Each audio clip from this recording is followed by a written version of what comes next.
Muy buenas tardes, jóvenes. Em, Esto técnicamente corresponde a nuestra última sesión de que podríamos entender, entre comillas, como clase. Em, Nos queda solamente realizar la evaluación del día lunes, y ese va a tener un carácter principalmente centrado en lo que son los temas de esta última unidad, pero donde vamos a estar también citando inevitablemente conceptos de las unidades anteriores, dado que va a ser una nota que nos va a valer tanto para la prueba sumativa como para la prueba de la unidad. Así es que para ello vamos a compartir una serie de casos clínicos que puedan ustedes, estimamos nosotros que van a ser útiles para ir planteando los énfasis que hemos estado desarrollando durante el curso, y también ojalá puedan ustedes plantear lo que puedan ser sus dudas, ¿ya? Y comentarios respecto a todo lo que hemos visto durante este semestre, ¿ya? Vamos a tomar como referencia esta presentación y díganme ustedes si ven la pantalla completa del, del PowerPoint. Sí, profe. Ya, muchas gracias. Entonces vamos a ver una serie de casos que de algún modo nos recuerdan de este problema. Y estas corresponden, son todos casos de estos últimos 10 días, por si acaso, para que vean que estas cosas pasan. Y estas fotografías que están viendo ustedes me las compartió una colega que fue estudiante nuestra, se tituló hace unos 5 o 7 años atrás, em, y que me mandó estas fotografías a propósito de un caso que ella manejó. Aquí lo que para mí es virtuoso es que no es que me diga, profe, que veo acá, sino que me dice, profe, mire cómo lo manejé. Y eso, digamos, lo que siempre tratamos nosotros de apuntar y en comprometerse con lo que son las acciones del ejercicio de la profesión. Si nosotros miramos acá, tenemos las preguntas de toda la prueba, ¿cierto? De todo el semestre. Eh, Dientes necróticos, dientes con restauraciones de larga data, caries aparentemente detenidas, pilares con caries. Esto es un puente, ¿cierto? Con una caries aquí importante, y que aparece un aumento de volumen patológico en relación al paladar, ¿ya? Entonces, nosotros tenemos que siempre fijarnos en todos los conceptos en torno a la etapa del método diagnóstico, que si bien eso lo vimos en el primer semestre, en todos los temas que hemos estado viendo en este segundo semestre debe volver a estar presente permanentemente. ¿Qué historia tiene? ¿Cómo responde el examen físico? ¿Cuál es la hipótesis que yo puedo formular? ¿Cuáles son los mejores exámenes complementarios? ¿Cuál es el diagnóstico y qué tengo que hacer? Entonces, cuando uno pregunta, bueno, ¿y qué hace usted? Que esas han sido las preguntas de las últimas pruebas. ¿Qué hace usted? Usted tiene que decir, bueno, voy a preguntar los antecedentes, voy a examinar, voy a plantear mi hipótesis, voy a pedir los exámenes, y a partir de ello entonces voy a encontrar la conducción hacia los resultados. En el caso puntual de lo que estamos viendo acá, esto corresponde a un absceso palatino producto de lo que era la muerte pulpar que aparentemente correspondía a este canino. Aparentemente, eso no me lo logró precisar después la colega, o no me lo precisó, pero hay un absceso palatino. Entonces, ella al momento del examen nota la historia de dolor, la aparición súbita, porque esto aparece rápidamente, no es que sea primero un abscesito y después un absceso un poquito más grande, después un absceso mediano, después un absceso grande. Eso no es así. Los abscesos aparecen rápidamente, y eso ya es indicio de lo que implica las características de un proceso infeccioso en desarrollo. Si nosotros preguntamos, hacemos la pregunta, ¿desde cuándo lo tiene? El paciente va a decir, me salió en la mañana, ¿no? O llevo 2 días con él.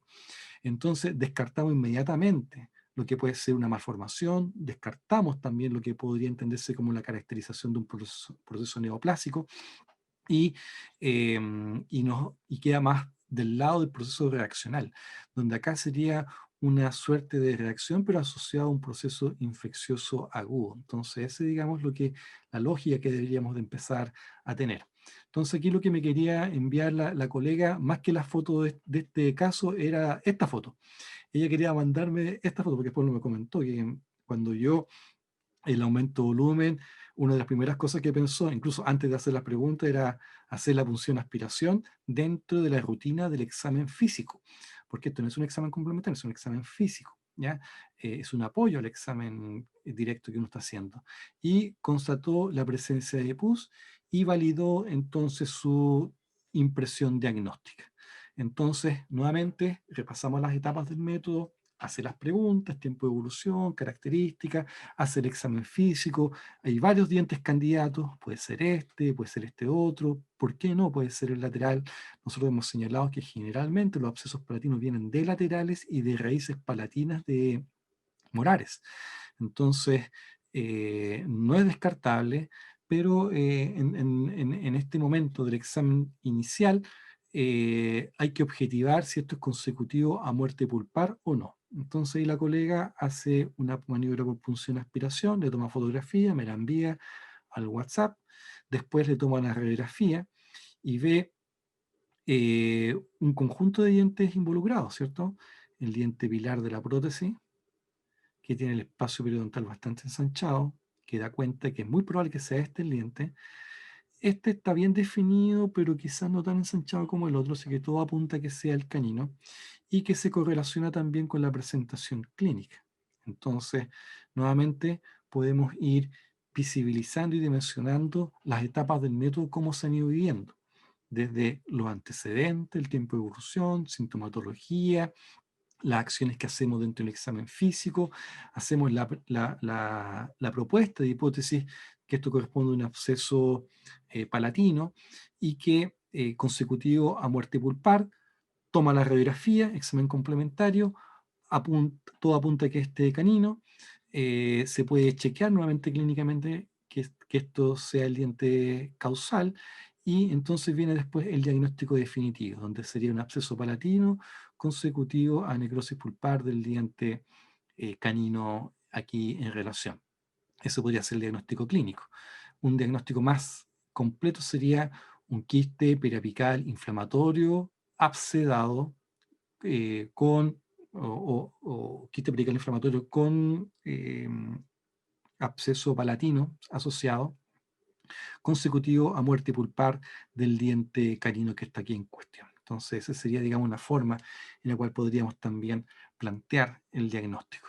Pero aquí, más que ver el caso, la jeringa y la radiografía, es como se visibiliza el proceso del método diagnóstico. Eso para nosotros siempre es altamente relevante. Eh, Acá la colega también me mandó hoy día las fotos, fíjese que terminó haciendo la endodoncia de los dos dientes, ahora que vemos este cemento temporal. Eh, Decidió hacer la endodoncia de ambos dientes, radiográficamente veíamos que estaba bien ensanchado, mm, discutible, se hace la valoración con un test de vitalidad, obviamente para ver cómo están, si están los dos dientes afectados o no. Por la forma del quiste da la impresión que esté fuera, ¿cierto? Pero bueno, eso con un test de vitalidad se precisa que es una maniobra clínica y aquí estamos viendo lo que corresponde a las acciones propias de la orientación terapéutica. Esto ya no es método diagnóstico, estas son las etapas que le suceden, las que vienen a continuación. Pero para poder hacer esto tenemos que vivir las etapas del método. Y por eso vemos que los dientes ya están trepanados con su medicación interior y vemos cómo el absceso empieza a recogerse, desaparecer. ¿Ya? Entonces, digamos lo que pasa. Nuevamente para destacar que esto es de rápida aparición. El día martes, por ejemplo, me tocó ver un paciente que tenía mucha sensibilidad periodontal, había un test de percusión muy intensa en varios dientes de abajo, en tres dientes de canino a central, canino lateral y central inferior, em, pero están todos los dientes sensibles. Y curiosamente había más sensibilidad en el canino, pero el antecedente hacía sugerir que era más bien el lateral. Entonces, la situación es que en su momento tomé la decisión de darle analgésico y antibiótico para contener la evolución, pero al día siguiente, es decir, ayer llegó con un absceso submucoso en la región mentoniana. Entonces, ¿para qué les comento esto? El concepto de la rápida evolución que caracteriza a los procesos infecciosos agudos, ¿ya? Entonces, eso para tenerlo presente. Ojo, infecciones agudas. Ellas evolucionan rápidamente, ¿ya? ¿Alguna pregunta en este caso? ¿Algún comentario? Interesante sería ver que si yo les pido, a ver, dibújenme cómo estaría este lateral si estuviera necrótico, ¿ya? ¿Cómo estaría la presencia del el tejido periodontal inflamado, la pulpa necrótica, el quiste periapical con las características que le corresponden? Sería interesante, eso puede ser un ejercicio también que podemos hacer, ¿ya? Y aquí pasamos a otro aumento de volumen patológico. Este caso sí no es fresco, este caso ya de varios años, también me lo mandaron por WhatsApp. Todas las fotos que estoy mostrando aquí me lo mandaron por WhatsApp. Eh, y vemos entonces otro aumento de volumen en el paladar. Comparte localización, pero la historia es muy distinta, ¿ya? Aquí hay un aumento de volumen que tiene varios meses de evolución, eran cerca de 2 meses los que tenían desarrollo. Vemos también que hay una ausencia de sintomatología, nunca dolido. Entonces empezamos a comparar que desde la historia ya son, valga la redundancia, historias distintas. Una cosa no tiene nada que ver con la otra. Y es porque estamos viendo casos distintos, estamos viendo lesiones distintas, trastornos distintos. Entonces, eso, digamos, es muy importante saber que uno tiene que valorarlo y tiene que interpretarlo. Al momento que uno hace el examen físico, que es la siguiente etapa, nos damos cuenta de que la consistencia aquí es firme, a diferencia del anterior que era fluctuante. Aquí vemos una lesión de naturaleza firme, solamente para describir aspectos en cuanto a su consistencia. Pero si vemos el resto de los parámetros, vemos que es de base de implantación amplia, aparentemente bien definida, aparentemente mucosa intacta, y que toda esta historia y presentación clínica ya dista bastante de lo que es un proceso infeccioso, sino que más bien se aproxima mejor a lo que corresponde un proceso neoplásico. Benigno o maligno, bueno, ahí es lo que nosotros tenemos que evaluar. ¿Cómo lo aclaramos si ya tenemos hipótesis diagnóstica? En que tenemos que tomar una biopsia, que sería el examen complementario, ¿cierto? El examen complementario es el examen histopatológico, la biopsia es el procedimiento quirúrgico.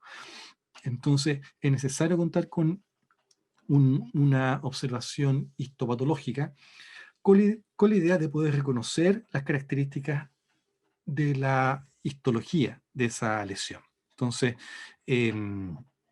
podemos empezar a hacer la correlación distinta entre lo que es el manejo de diferentes lesiones en paladar. Uno, por un lado, tomando como referencia un proceso infeccioso agudo y acá un proceso neoplásico benigno. Entonces, nuevamente, o sea, aparentemente benigno.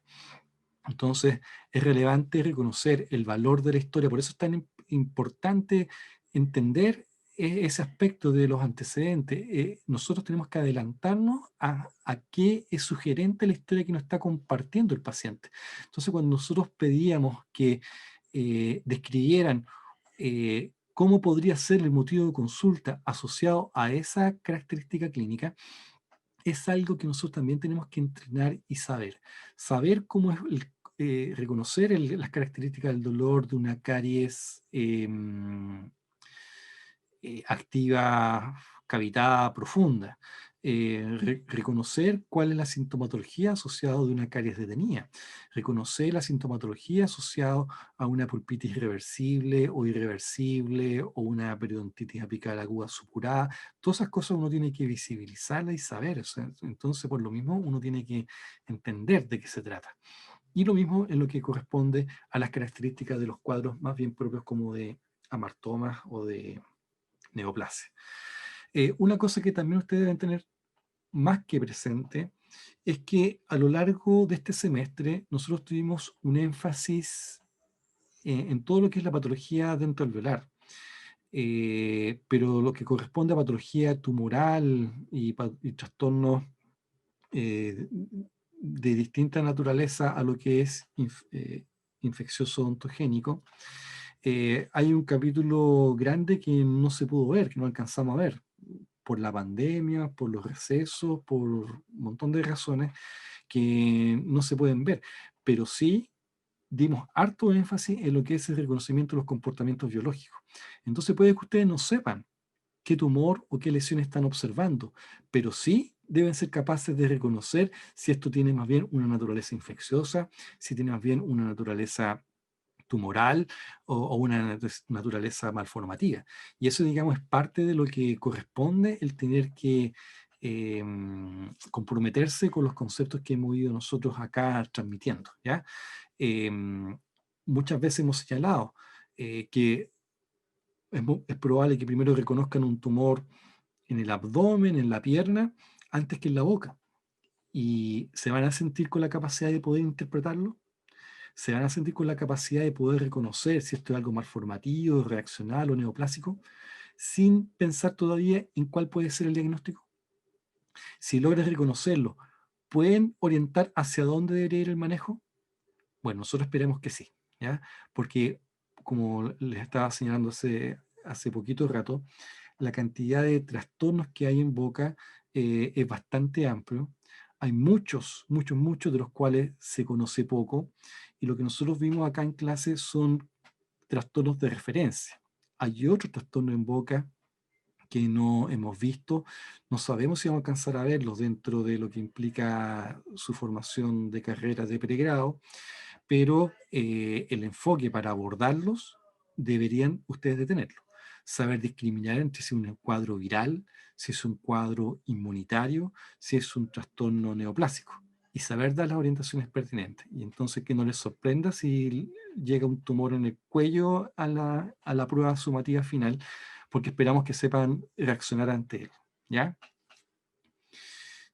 Bueno, y esto, como les decía, la historia era distinta, el examen físico tenía características distintas al caso número uno, y dentro de la hipótesis diagnóstica consideramos tumores benignos de glándula salival, pero no se descarta la presencia de tumor maligno, que haría una segunda categoría, y como examen complementario se consideró la biopsia incisional, que fue lo que se terminó desarrollando, ¿ya?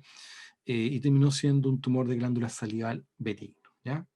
Entonces, nuevamente, compartimos este caso que ayer me lo mandó una colega, este que lo vimos hace algunos años, por WhatsApp también, y este que lo vimos hace un par de semanas, ¿ya? Entonces, dentro de lo que implica, lo que aquí podemos observar es que hay una zona de una extracción reciente, que la paciente lo reporta. Ella el 2 de diciembre del 2020 se hizo una extracción, pero nota que después de la extracción no ha cicatrizado, y que ha habido, lo que más le llamó la atención a ella era que no había cicatrizado. Al momento de nosotros hacer el examen, nos damos cuenta no solo que el alveolo no ha cicatrizado, sino que hay un aumento de volumen hacia la cara externa del hueso maxilar, hay un aumento de volumen hacia la bóveda palatina. Esto corresponde a la impronta de la prótesis, y la paciente ya no podía usar su prótesis, producto de este aumento de volumen que estaba en desarrollo. Entonces, este mismo aumento de volumen ya no permitía que la prótesis superior pudiera ser reubicada. Vemos también que la base de implantación es bastante amplia, reconocemos que es un contorno bastante irregular, vemos también una superficie muy vascularizada, ven esos vasos sanguíneos serpenteantes que se le llaman telangiectasia. Entonces, si el 2 de diciembre solamente tenía un diente flojo, y para el 17, que estos son 15 días después, la encontramos en estas condiciones, ¿será característico de una infección? ¿Será característico de un proceso malformativo? ¿Será característico de un proceso neoplásico? ¿Será consecuencia de la extracción? ¿Qué creen ustedes, jóvenes? Supongamos que esto corresponde a un familiar suyo y me dicen, me saqué una muela, amigo, hijo, vecino, primo, hace un mes y no cicatrizado, y tengo ahora sí mi paladar. ¿Qué cree usted que tengo? ¿Qué creen, jóvenes? Una neoplasia. Un cuadro neoplásico, ¿benigno o maligno? De acuerdo a lo que ustedes pueden sospechar. Maligno. ¿Por qué maligno? ¿Qué otras preguntas harían para poder entender mejor? Volviendo nuevamente al valor de las etapas del método.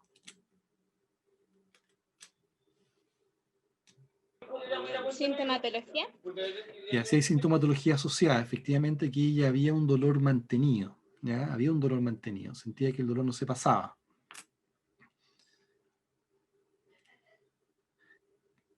Que eso no es excluyente de patología maligna por si acaso, ¿ya? Pero sí había una sintomatología asociada.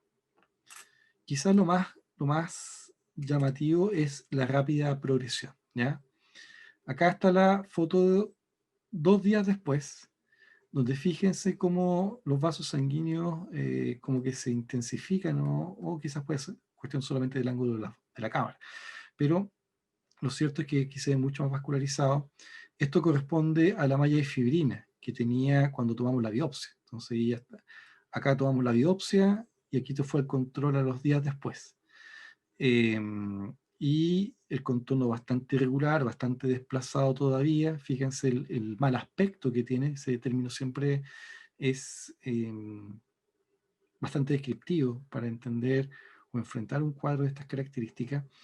Y ya tenía también una deformación a nivel del maxilar superior, ¿cierto? Ven esta asimetría facial, ven esta estructura, cómo se va desplazando, cómo se va borrando el surco nasolabial, ¿cierto?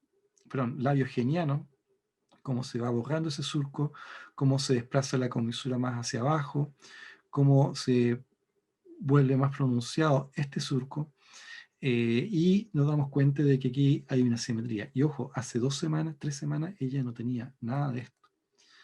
¿Qué creen ustedes respecto a la historia del diente? Porque para el paciente todo parte del diente desde que se sacó la muela. ¿Qué creen ustedes? ¿Tendrá algo que ver la exodoncia?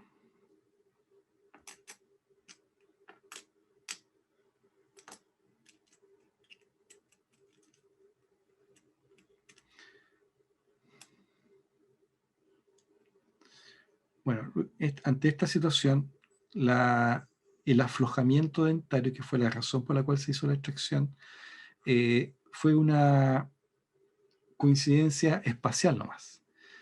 El tumor ya venía en desarrollo, venía desarrollándose, se encontró con el diente y terminó aflojándolo. Doctor, ¿Sí?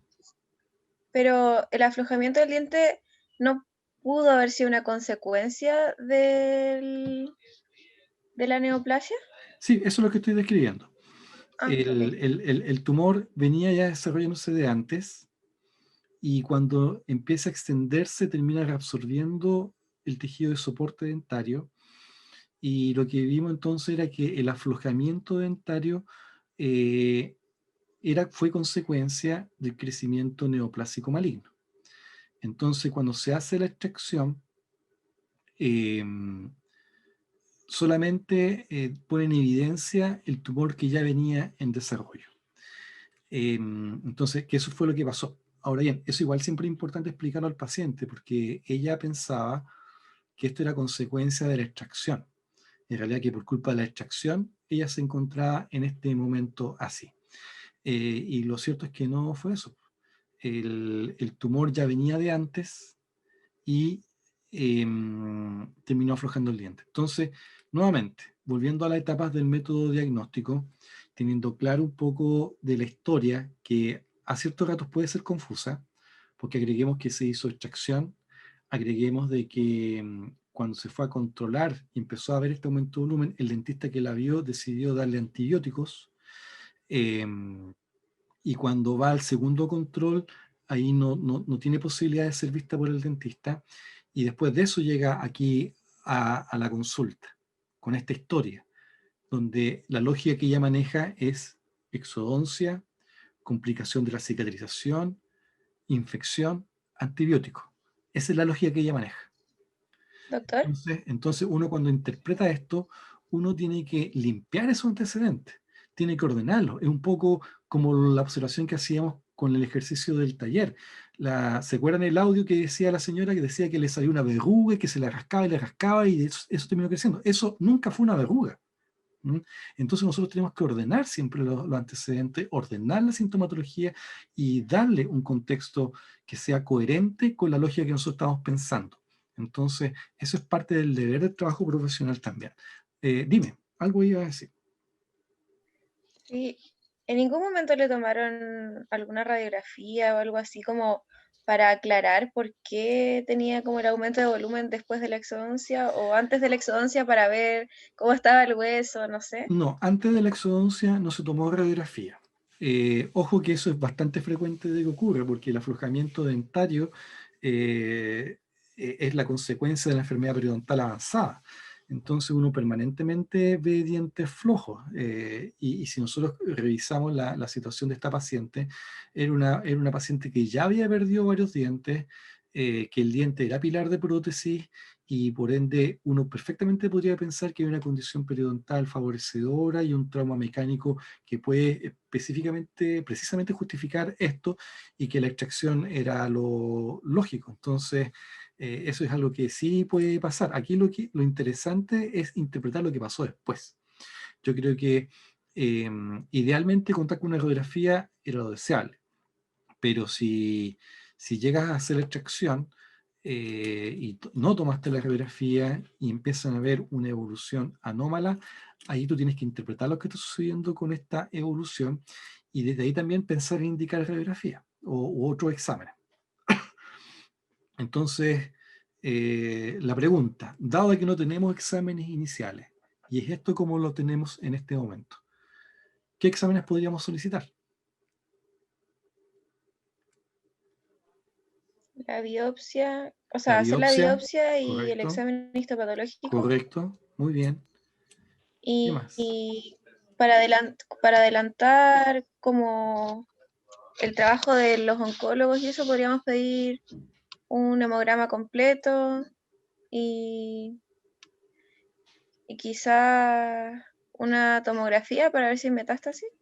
Ya, ahí hay que estar siempre bien ordenado, ¿ya? Tú vas a pedir exámenes para la pesquisa de metástasis, sí y solo si tienes la corroboración histopatológica, ¿ya? ¿Esto qué significa? Que yo voy a pedir una tanda de exámenes hasta este momento, dependerá lo que me diga el informe histopatológico para pedir más exámenes, ¿ya? Entonces, yo no voy a pensar, no voy a comenzar a pedir exámenes de pesquisa de metástasis si no tengo la confirmación histológica, ¿ya? Eso sería omitir un paso, que en este caso no sería correcto ni prudente, ¿ya? ¿Por qué? Porque, ¿y si estamos equivocados? ¿Y si es una mala cicatrización nomás? ¿Y si es nada más que un granuloma piógeno mal feo? ¿Y si no es nada más que un cuadro reaccional? ¿Por qué estamos pidiendo un PET scan? ¿Por qué estamos pidiendo tomografía abdominal de tórax, pelvis, cuello? No tiene sentido.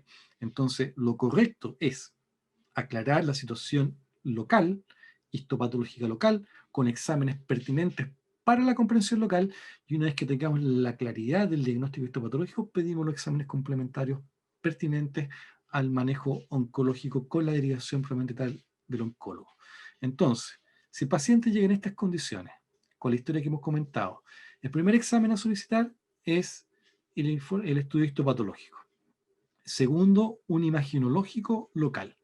Los exámenes de sangre, por si acaso, eso no es exclusivo para una derivación, así que puedes pedir exámenes de sangre por solo hecho que es una persona adulta mayor y porque va a hacer un examen, un procedimiento quirúrgico. Y está bien, así que no es restrictivo, no tienes que esperar a que tenga cáncer para pedir un hemograma. En rigor, uno debería de pedir un hemograma y un coagulograma y un perfil bioquímico de rutina siempre a los pacientes, más aún si vamos a hacer un procedimiento quirúrgico, en rigor. Uno pocas veces lo hace, pero sí, si hablamos de pulcritud de ello, pero no es la condición para hacer una derivación, por si acaso, ¿ya?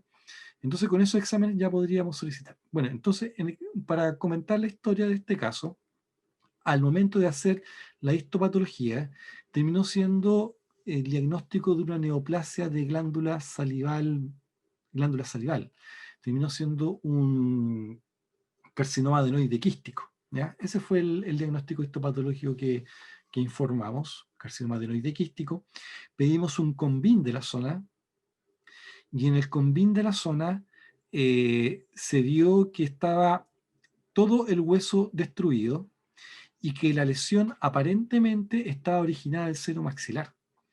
El seno maxilar de la zona estaba completamente ocupado, se estaba extendiendo por los meatos, probablemente tal, eh, estaba dañando ya el hueso alveolar, y de ahí tenemos la expresión de esta lesión. Entonces, es un tumor de glándula salival maligno, que aparentemente originado desde el propio seno maxilar, ¿ya? Entonces, así es lo que terminamos nosotros observando, evaluando. Entonces, en este nuevo momento, que ya tenemos un momento inicial y un momento con el examen histopatológico y con el examen imaginológico local de rigor, entonces ahora yo puedo pedir exámenes para evaluar cuello, exámenes para evaluar otros parámetros serológicos importantes, por ejemplo la creatininemia. ¿Se acuerdan que la creatininemia lo pedíamos para, era uno de los criterios SOFA? También se ocupa para estudiar al paciente con medio de contraste para el uso de tomografías computadas. Entonces, cuando uno va a pedir una tomografía computada, se cercioran que la función renal esté en buenas condiciones, y para ello se pide una creatininemia. Entonces, puedo pedir una ecografía cervical, puedo pedir una creatininemia, puedo pedir y hacer la derivación pertinente, en este caso, al cirujano de cabeza y cuello y al equipo oncológico pertinente.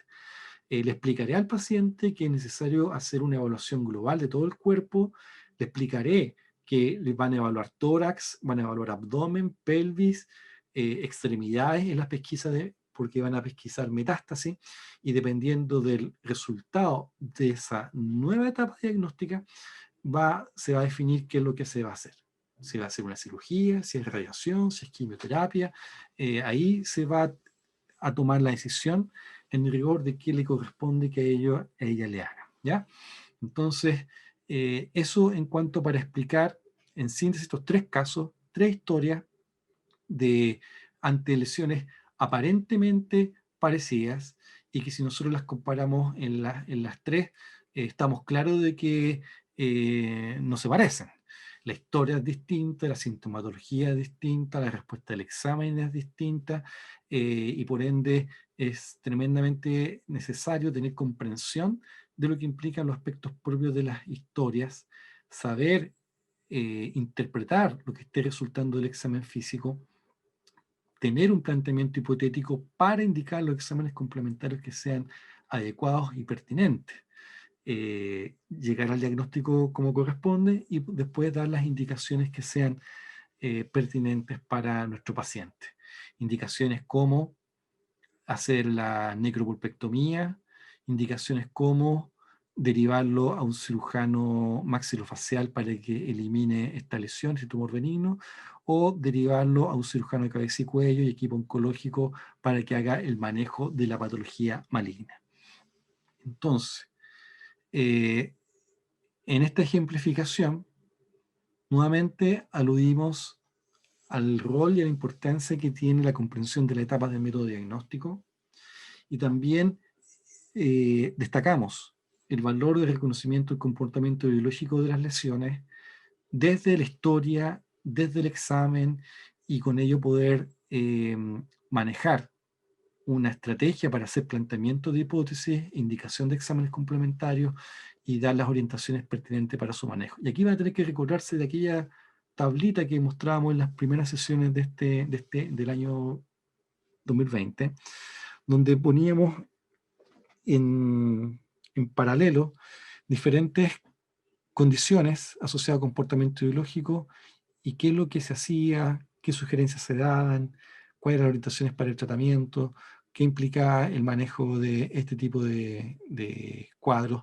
más allá de que nosotros tengamos claridad de qué tipo de trastorno estamos viendo. Puede que no sepamos la precisión, es importante, más que importante es útil. Puede que no carezcamos de eso, pero sí podemos manejarnos por el método, sí podemos manejarnos por el comportamiento, por el reconocimiento del comportamiento biológico. Y eso, digamos, es algo que tiene que ser para todos fluido, ¿ya? No sé si hay alguna pregunta hasta acá, jóvenes.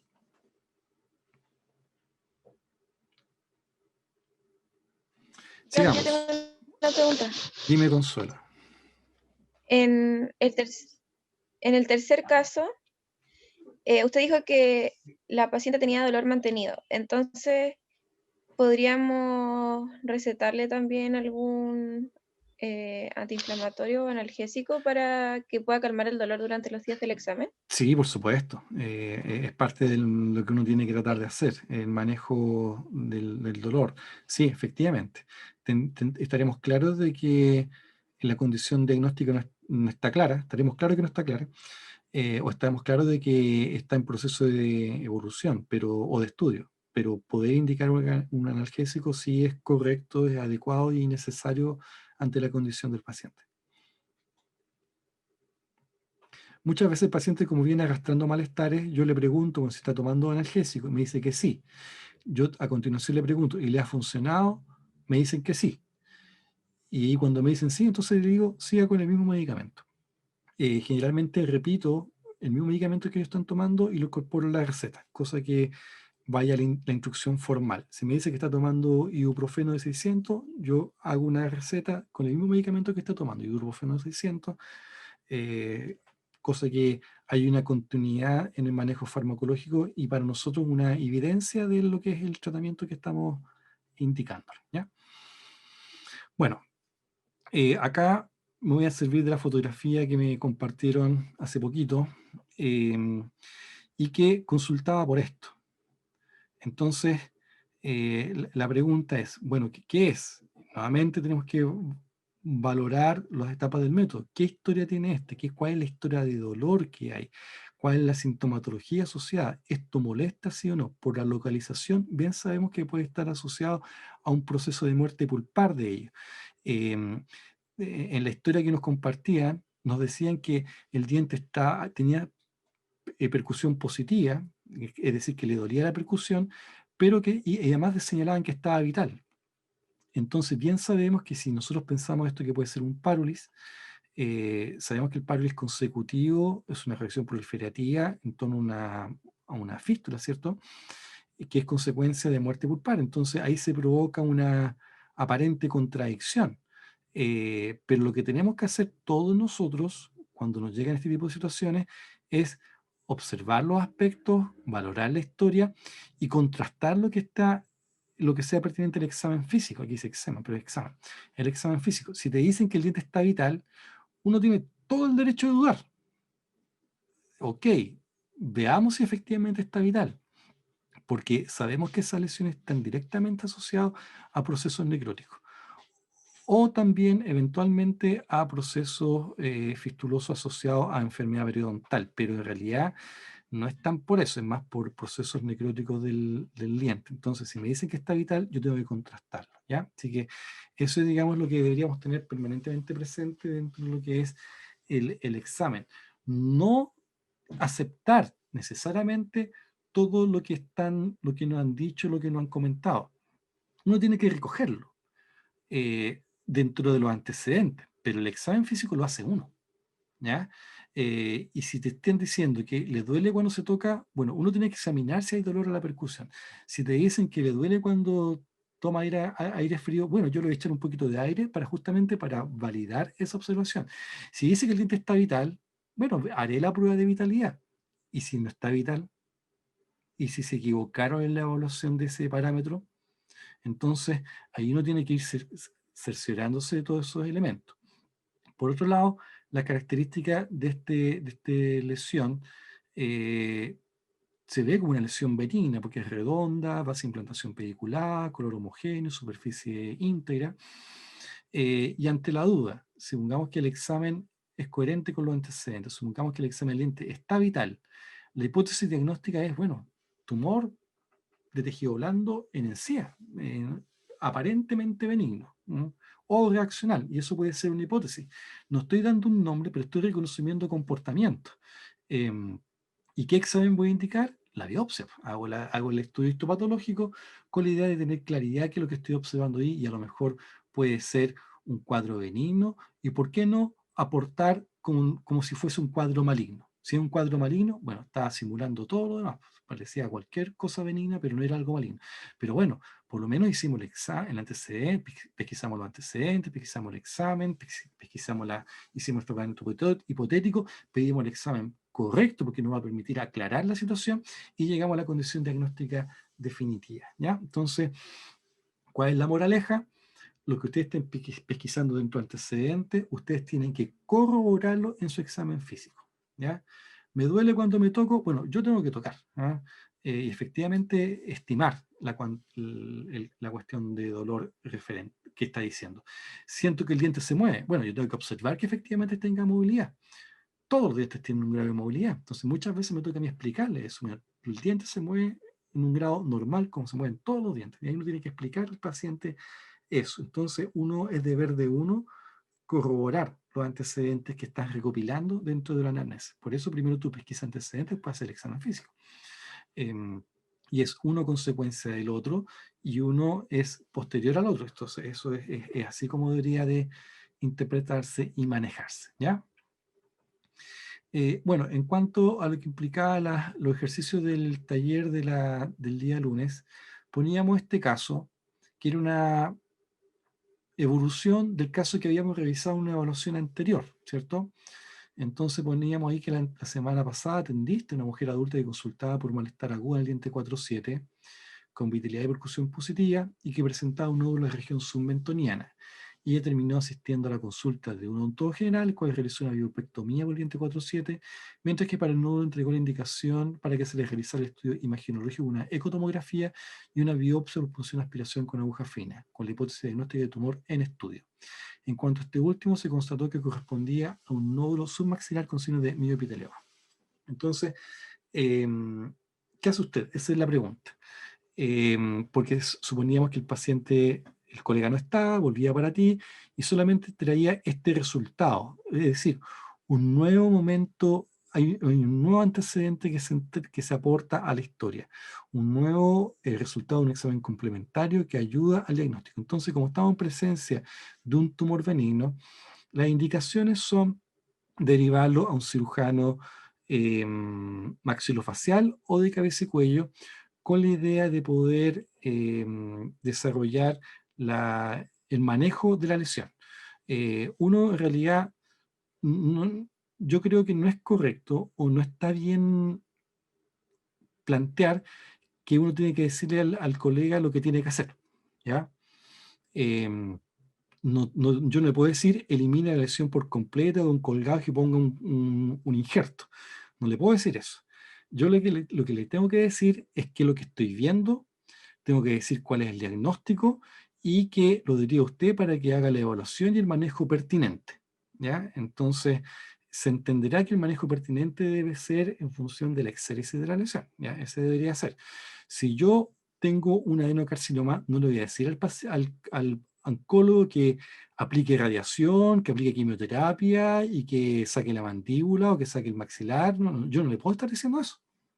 Yo tengo que aportar todos los antecedentes objetivos que tengo, la historia, el resultado de la biopsia, le agrego el informe histopatológico, agrego el examen imaginológico que tomé y le digo, y ruego a usted hacer el manejo pertinente del caso derivado, ¿ya? Y se entenderá que él tendrá el deber de planificar la cirugía. Si es que estima conveniente hacer la cirugía, él deberá planificar. Si es que estima conveniente indicar una radioterapia, él verá si estima conveniente indicar una quimioterapia, pero eso es ámbito de su especialidad. Por algo es un especialista. Yo no le voy a estar dando indicaciones de qué es lo que tiene que hacer, tampoco de los exámenes que tiene que indicar. Distinto es que yo le explique al paciente: mire, yo voy a redactar esta nota y le, voy a decir, y le digo yo al colega que él termine de tratarla. Y después yo le explico al paciente. Pero a usted le tienen que pedir varios exámenes de imaginológico, le tienen que evaluar de la cabeza a los pies, tienen que pedir exámenes que evalúen linfonodos, tienen que buscar metástasis, es muy probable que la operen, es muy probable que le den quimioterapia, es muy probable que le den radioterapia. pero todo eso lo va a definir el equipo oncológico, ¿ya? Entonces, para que eso, ustedes tienen que ser cuidadosos también en el planteamiento de lo que es una derivación. No es para que uno entregue indicaciones. Dicho de otra forma, supongamos que el, una enfermera te daría un paciente a usted para que le haga las endodoncias de 2 centrales que están chuecos. Y uno dirá, pero ¿por qué una enfermera me tiene que estar dando la indicación de qué es lo que tengo que hacer? En realidad, lo que corresponde es que la enfermera me diga que haga la evaluación para que vea qué es lo más pertinente para tratar esos dientes. Porque las indicaciones y el manejo está en función del ámbito de nuestra especialidad. Entonces, lo mismo pasa si nosotros recibimos una indicación de cualquier otro profesional, que lo que va a hacer es que revise y chequee, eso es lo que nos piden, revise y constate que esté en buenas condiciones, controle todos los focos infecciosos que pueda tener presente, que eso no es una indicación terapéutica, es una indicación de observación, que es distinta. En este caso, lo que nosotros derivamos es que deriva al paciente que presenta un tumor benigno, pero usted verá qué es lo que hace, porque usted es el especialista. Derivamos a este paciente que presenta este tumor maligno, pero usted lo ve porque usted es el especialista, usted es el que tiene la formación, el entrenamiento y la experiencia, no yo. Entonces, yo que no tengo ni la experiencia, ni el tratamiento, ni la formación, me voy a poner a dar indicaciones de qué tiene que hacer con ese manejo de patología maligna. No tengo la formación, no tengo las capacidades, ni el reconocimiento, ni la experiencia, pero sí tengo nociones. Y esas nociones yo las puedo transmitir al paciente, le puedo explicar al paciente, pero no es para darle las indicaciones a un especialista. ¿Ya? ¿Ok? Bueno, y en este último caso poníamos 2 audios, donde uno era un registro de voz de una colega, y el otro era el registro de voz de la hija de esta señora. Y el desafío consistía en que ustedes tenían que construir una derivación competente. Ese, digamos, es lo que tenían que hacer, porque los 2 elementos de derivación, siendo los 2 profesionales de la salud, un dentista y la otra un auxiliar paramédico, lleno de errores tácticos. Entonces, por lo mismo, cuando nosotros hagamos una derivación, sea cual sea la naturaleza del tumor, como el que estamos viendo acá, nosotros debemos de tener una estructura de derivación que sea, que esté a la altura de una derivación profesional, ¿ya? Entonces, ese era el alcance de este ejercicio. Proponíamos 2 momentos, ¿cierto? Uno cuando era al examen inicial, entonces entenderá que hay que, puede ser una derivación al patólogo, puede ser una derivación al cirujano para que tome la biopsia, pero debe ir la indicación de completar el estudio histopatológico, que eso ya no es eso no es una derivación, es una interconsulta, y girar en torno a la necesidad de aclarar la condición diagnóstica local. Puedo pedir un examen imagenológico también de la zona, muy parecido a lo que nosotros estuvimos conversando recién en el caso del manejo del tumor de paladar. Y en segundo término, la segunda pregunta consistía en un segundo momento cuando te llegaba el informe histopatológico. Y el informe histopatológico daba cuenta de un tumor epitelial, ¿cierto? Un carcinoma espinocelular epitelial. Y que ante esa claridad diagnóstica histopatológica, entonces ahora es el momento de hacer la derivación al equipo oncológico pertinente. Entonces, esos cuidados, esos resguardos son los que uno debería tener presente al momento de hacer una derivación en un marco de manejo ordenado y coherente. ¿Ya? ¿Ok? Entonces, nuevamente, rescatar que todos los aspectos patológicos para nosotros es muy importante visibilizar la etapa de método diagnóstico y nuevamente rescatar el concepto estratégico que nos da el de reconocer los comportamientos biológicos de las lesiones, ¿ya? Para que eso debe ser como la gran moraleja de todo este año, en realidad, de todo este año. Donde en un primer semestre enseñamos los conceptos de esto y en un segundo semestre lo operativizamos en una serie de condiciones patológicas dentarias, infecciosas, sistémicas y neoplásicas. Entonces, para que así podamos dar buenas orientaciones a nuestros pacientes, saber que si hacemos de buena forma una anamnesis, un examen físico, podemos llegar a planteamiento de hipótesis diagnósticas que pueden ser muy útiles para el paciente y saber canalizarlo y hacia dónde generar la ruta requerida para poder llegar a la condición diagnóstica necesaria que nos va a permitir hacer un mejor manejo con nuestro paciente, ¿ya? ¿Preguntas, jóvenes? Profe, en Díganme. el caso de la señora que tenía la supuesta verruga, pero que eran carcinoma, una gran duda que tuve mientras le respondía era qué examen radiológico le podría pedir, porque era de bajo recurso. Y si uno quiere ver, por ejemplo, el tamaño o qué tan grande está, porque uno ve solamente lo de afuera, no podía pedirle algo muy caro tampoco. Entonces, ¿qué pediría usted en ese caso? Mira, primero uno tiene que pedir los exámenes que sean los adecuados, ¿ya? Si necesita una tomografía axial computada con medio de contraste, uno debe de pedirlo. Si crees que tienes que pedir una resonancia, le harás una segunda hoja de indicaciones donde indicarás la resonancia. En este caso, la lesión corresponde a tejido blando. Y uno conversará con el paciente si está en condiciones de financiarlo o no, o si se lo puede hacer a través del sistema público o no. Y también dará como quizás la tercera opción una ecotomografía para evaluar el tejido blando de la zona. Eh, entonces, en cuanto a costos, el más barato es la ecotomografía, es lejos lo más accesible, pero yo, independiente, es lo que yo indique versus lo que el paciente puede hacerse, porque muchas veces cometemos el error de subestimar las capacidades del paciente. A veces el paciente tiene plata y no lo vemos. A veces el paciente tiene familia que puede financiarlo y nosotros no lo sabemos. A veces la familia se organiza y hace una campaña meteórica y es súper eficiente en organizar una campaña y logra juntar los recursos para hacerse el examen, porque tú le dijiste que era el mejor examen. Entonces, eso nosotros no lo podemos subestimar. Una cosa es indicarlo, otra cosa es que el paciente se lo haga. Por indicar, indica lo que sea correcto. Y presenta también opciones, ¿ya? Entonces yo muchas veces al paciente le doy hasta 3 opciones. Mire, si usted puede financiar esto, hágase esto. Si no puede financiarse, hágase esto otro, ¿ya? Pero tiene que hacerse un examen. Ah, sí, doctor, no se preocupe, yo me lo hago. Y ellos lo manejan. Eso dentro de lo que puede ser la esfera del manejo de una consulta particular. En el servicio público, uno indica los exámenes en función de lo que está disponible también dentro del mismo manejo hospitalario.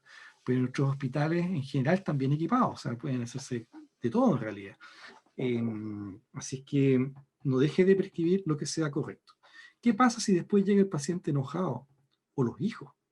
¿Por qué no le indicó ese examen usted, doctora Yanara? Si usted sabía que mi mamá estaba mal, que la persona está en malas condiciones y usted le pidió una radiografía cuando no era lo adecuado y no era lo pertinente, y usted decía, es que yo pensé que no tenía plata. La decisión la va a tomar en función de qué examen se haga, no lo que tú le indicaste o dejaste de indicarlo, ¿ya? Ah, ya. Gracias. Bien. ¿Más comentarios, jóvenes?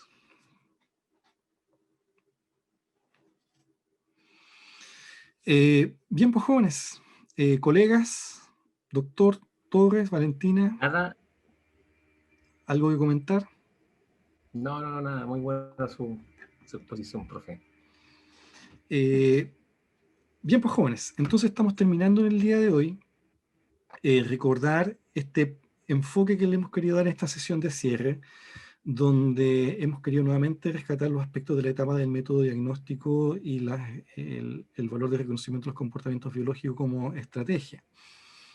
¿Qué pasa si yo les muestro una radiografía de una lesión que nunca vimos en la prueba del lunes? El manejo es el mismo. Pregunten los antecedentes, vean la historia, pidan una biopsia para poder tener claridad, etcétera. Entonces, eso es algo que también debemos tenerlo claro dentro de nuestros convencimientos para hacer un manejo. Uno no está para poder responder, para saber todo. Uno está para enfrentar los problemas. ¿Se entiende? Y esa capacidad de enfrentarlo es la capacidad de análisis que tú has ido entrenando y madurando. No tienes por qué tener la respuesta para todo. Para eso hay otros especialistas, para eso hay otra gente que se dedica 3, 5 años en estudiar otra cosa más para poder responderte en ello. Para eso están los apoyos que deben darte, pero en rigor el manejo debe partir de lo que son las correctas nociones que uno debe tener dentro de ello. Y las correctas nociones están en el método diagnóstico y en el reconocimiento de los comportamientos biológicos. ¿Ya? Valentina, ¿algo que comentar? No, nada, muy bueno su resumen, doctor. Perfecto. Bien, pues, estimados todos, estamos terminando ya, así que el día lunes nos encontramos en la evaluación final y ahí vendrán después, cuando entreguemos los resultados, las palabras finales de cierre del curso, ¿ya? El lunes tendríamos la prueba y el día viernes entregaríamos los resultados para cerrar el programa, ¿ya? Bien, jóvenes, estamos listos por hoy. Cualquier duda, cualquier comentario lo pueden hacer al correo electrónico y nos estamos viendo, ¿ya? El lunes a las 13:45. Gracias, profe. Chao. Chao, jóvenes. Chao, profe, gracias.